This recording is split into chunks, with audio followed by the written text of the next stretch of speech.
This is Slasher, the MLG Anaheim 2014 Championships. I am here with EG PPMD, who went 3-0 in his Smash Brothers Melee group, taking out Remen, Mewtwo King, and then Hacks to go 3-0. I want to start off with the first match of the day against Remen. How did that go for you? It was really interesting, actually.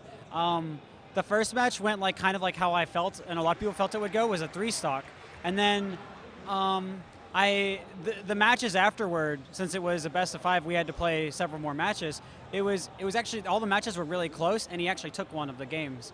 And Remen does this really cool thing where he slows the pace of the game down a lot, makes you play in an older kind of you're playing mostly for single hits kind of way, and it worked out really well for him. And it actually worked pretty well when he played Mewtwo King as well, so it was kind of fun to watch, not just me struggle with that specific style. And it was very impressive and good stuff to him. Were you expecting to have a little bit of a struggle?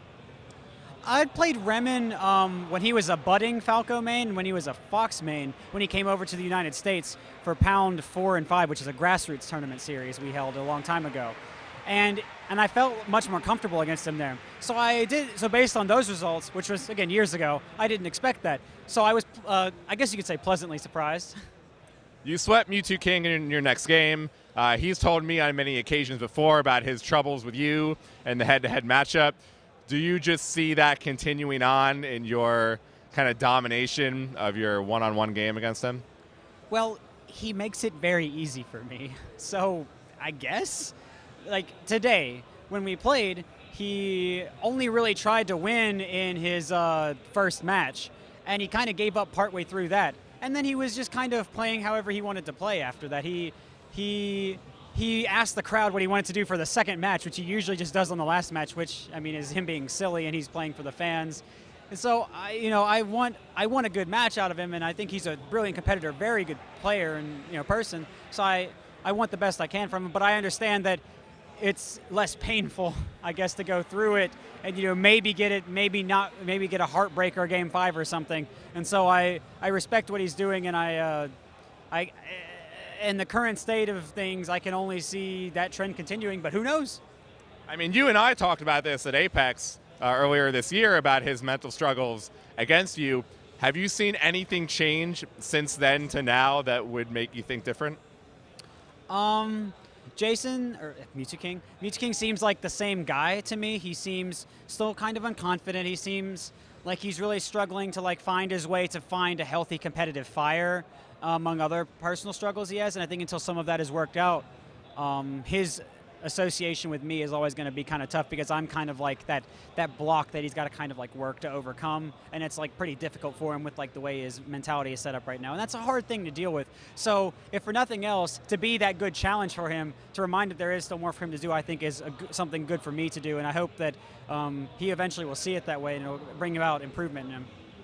Last match against Hacks, how'd that go? It was a very funny set. It started off as a back and forth 2-stock at low percent, I believe, on Battlefield, and he thought for a minute, and then he took me back, where I proceeded to kind of mess him up a whole lot. I felt like I was playing pretty well in, especially those first 2 matches, and I'd taken 3 of his stocks, and I hadn't taken any percent, which is really hard and pretty good. And he was actually laughing while I was killing him some of the times, because he's like, "This is ridiculous." And I thought it was kind of funny then too. And I didn't take much percent on my last stock, so it was almost a perfect on something, which is uncalled for. But to do that in the highest level is ridiculous. So I was pretty proud of myself. Then we played the next match on a different stage, and he beat me. We both seemed very nervous, and that was kind of funny. We both can let the nerves get the better of us sometimes. We have a lot to prove to ourselves and to the people that support us. So it was a very interesting match. But he outplayed me, and it was good for him. Then the last match was on a stage I prefer, Final Destination. And even though it was still a little bit shaky on both of our parts, I had a convincing 3-stock win with a rather pretty combo at the end. Everyone seemed to really like. Well, now that you won your 3 games today, does that give you a boost in confidence going into the matches tomorrow? Does it lessen the stress that you have felt coming into today's games? Absolutely. I was a bit concerned coming into this. I mean, I don't think I've been in tip-top fighting condition in a while, so to come in and have some type of cushion, always very comfortable, and I really hope I can extend that cushion as much as possible. I mean, any competitor, wants to have that position, to get some rest and recharge while your opponents are still fighting very hard, to gives you perhaps the energetic leg up on the final day of competition. Your manager actually told me earlier today that you meditate each day in the morning before the games. How did that start, and how much has that helped you as a competitive player? I actually meditate twice a day now. The first thing I do when I get up, and the last thing I do before I go to sleep. But it started.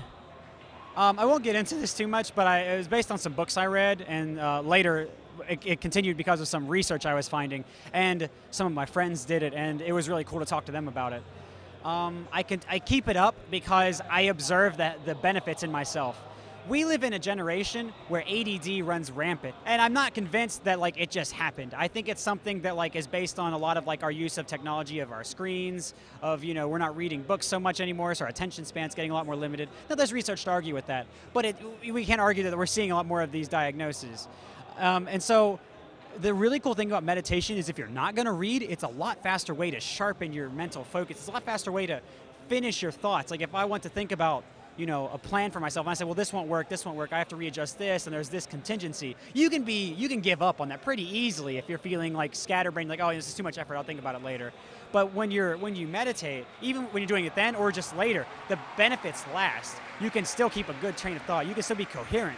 In addition to that, meditation is a time set aside for yourself to really reflect on how you're feeling, because a lot of people don't take the time to get in touch with their feelings, or they want to think about what's going on in your life, because maybe people don't think about where they're going, what they're doing, what they really want to do with themselves. Meditation is an amazing time to really get in touch with yourself, which is really important, and a lot of people get out of touch with that. And then there's research that says, it helps you maintain calm in the face of a chaotic, urban, modern environment. It's the top habit of a lot of CEOs now. It's a really solid habit, and the more I hear about it, the more I talk to people about it, the more it just feels like a really good thing. And I encourage everyone to do it. It's healthy, and it really gets people in touch with themselves, and I think that's a very important thing and very good for personal growth. Have you felt that since starting to meditate that you've been able to become a better competitive Smash player? I would say that, yeah, it's helped me focus on trains of thought. I've had less mental lapses. I'm able to think to myself. I say, now's the time to attack, or you can do this. Before I'd be oh, I'm panicking. And I still have lapses like that, of course. In my set today with Hacks, I said I had a lapse, and he got me. Again, he played well to get me to that point, to not discredit him, but it still happened, and something I could build up with more fortitude and practice and meditation. But the point is, it happens much less. I block it out a whole lot more. It's something that's really helped me overall. It helps me structure my sessions. No longer do sessions feel overwhelming. No longer does concentrating on training feel like a stressful attempt to control my attention, because it flows more naturally or more effortlessly through the meditation. I really just can't think of a downside to it. It makes my training seem easier. It makes my thoughts seem more clear, so I can adjust, I can adapt better in the middle of a match. And that's a hard skill, especially when you're making so many quick decisions. It can really jam your reaction time or your mental focus or your stamina. So to have that meditation really push me up for that, it's a wonderful thing, and I highly encourage other people to do it. Lastly, most people that I spoke to going to this event picked you as the overall favorite to win it, as have you performed this year, not really dropping a major tournament so far. What kind of pressure, also going over all the meditation that you do, what kind of pressure do you feel to win this Anaheim Championships with all the sponsors now behind all these players, this being the biggest event of the year so far until EVO comes up? What are your thoughts around how you're going to perform and if you can win this weekend's event? That's a really good question. It's a really good question. It's a really hard question. Anyone that's good at anything struggles with this question. People say, you've done something well, now you're really good. And it makes you uncomfortable, because it's you want to really affirm how good you are at something. You don't want other people to tell you, but you also like it when people support you. So you get kind of confused when you get a lot of support like that. Tell you the greatest thing to ever breathe on a GameCube controller. It's confusing. And it can give you a false sense of yourself, but it can also build you up in some ways. So I'm not going to say don't do it, so it's nice. That said, My sponsor in particular has been very hands-off about pressure. They say, do your best. If you don't win, that's okay. We'd obviously like for you to, because what sponsor doesn't like for their player to win? But they're understanding that you're a human being, you're fallible. Sometimes you have a bad day, sometimes other people have a really good day. It happens. If I lose, I lose. And they're okay about that. And that's sort of how I need to treat it with myself. The pressure from others is something that I need to take their compliments as support for me. Even if they go out there and win, you have to do it. You've got to bring it home for us or for your fans. They just really want to support me. They're not trying to put pressure on me. And if I see that as just them being really nice to me, if I see that as like just a boost for myself, I go back to thinking about what do I care? What do I really want to achieve when I go to a tournament? And it's not just trying to be the best or winning at all costs every time. Like, I really want to win, I do. But if I'm not having a good time, or I'm not learning, or I'm not expressing myself, I don't really feel like it was a win I've really liked. And for a lot of my wins, I haven't felt like I've really been able to express myself as well as I've liked. So I've really enjoyed them. They've really shown me that I'm much more capable of what I could do than I thought, and that's been great. But I have so much more I want to prove with what I'm doing. So even if I were to lose today, if I were to lose every match I played after we had this interview, that would be okay.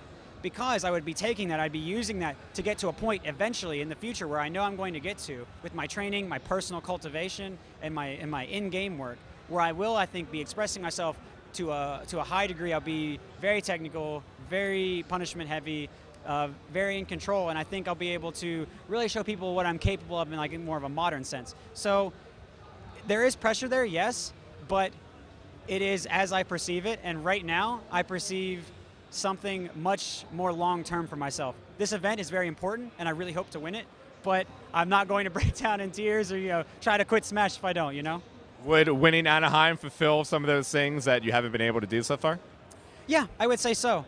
I can't say for sure what that would be because I never really know what I'm going to encounter when I'm playing those people. They teach me a lot about myself. They are wonderful obstacles for me to try and overcome, playing their best.